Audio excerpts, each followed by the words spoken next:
Hello दोस्तों, कैसे हैं आप सभी। उम्मीद करते हैं अच्छे होंगे और welcome to my YouTube channel. और आज हम बताने वाले हैं होली का दहन क्यों होता है और कैसे होली का त्यौहार मनाया जाने लगा। वह भी भारत में पूरे हर्ष और उल्लास के साथ मनाया जाता है। होलिका के इस आज का यह कहानी हम बताने वाले हैं कि होली का त्यौहार क्यों और कैसे मनाई जाती है। होली के पर्व के साथ ही जुड़ी है होलिका की ये कहानी, या कहें कि होलिका की वजह से ही रंग गुलाल के इस पर्व का नाम होली पड़ा, तो यह कहना गलत नहीं होगा। होली होली को यूँ तो बुराई का प्रतीक मानते हैं और होलिका जलाकर बुराई के अंत का उत्सव मनाते हैं, लेकिन सच यह भी है कि होलिका को जलाने से पहले उसकी पूजा की जाती है। होलिका अगर वास्तव में बुराई की प्रतीक होती तो उसकी पूजा नहीं की जाती। हिमाचल के लोक कथाओं में होलिका की वह कहानी मिलती है जिसे जानकर आप हैरान रह जाएंगे और कहेंगे होली बुराई की प्रतीक नहीं बल्कि प्रेम की देवी थी, जिसने प्यार की खातिर अपने जीवन का बलिदान दे दिया। ये जाने होलिका की वह अनजानी अनसुनी कहानी, जो कि इस तरह से है।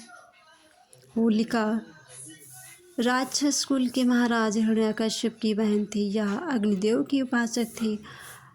अग्निदेव से इन्हें वरदान में ऐसा वस्त्र मिला था जिसे धारण करने के बाद अग्नि उन्हें जला नहीं सकती थी।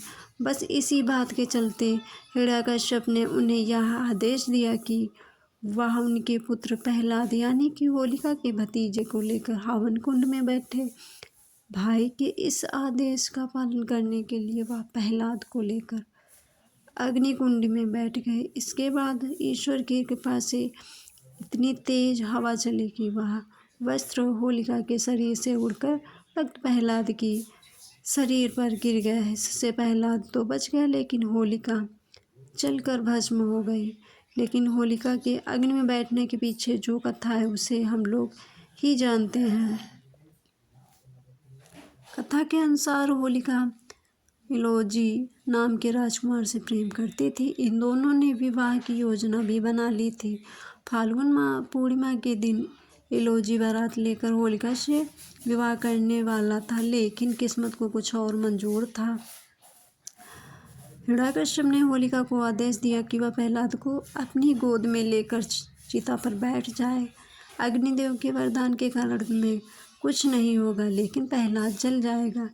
होलिका इस क्रूर काम के लिए तैयार नहीं हुई तो हिरण्यकश्यप ने होलिका को यह वह दिखाया कि अगर उसने आदेश का पालन नहीं किया, इलोजी के साथ विवाह नहीं होने देंगे और इलोजी को दंडित भी करेंगे। अपने प्रेम को बचाने के लिए होलिका ने आदेश का पालन किया और चिता पर प्रहलाद को लेकर बैठ गई, लेकिन चुपके से प्रहलाद को अग्निदेव के वरदान से बचा लिया और खुद जलकर खाक हो गई।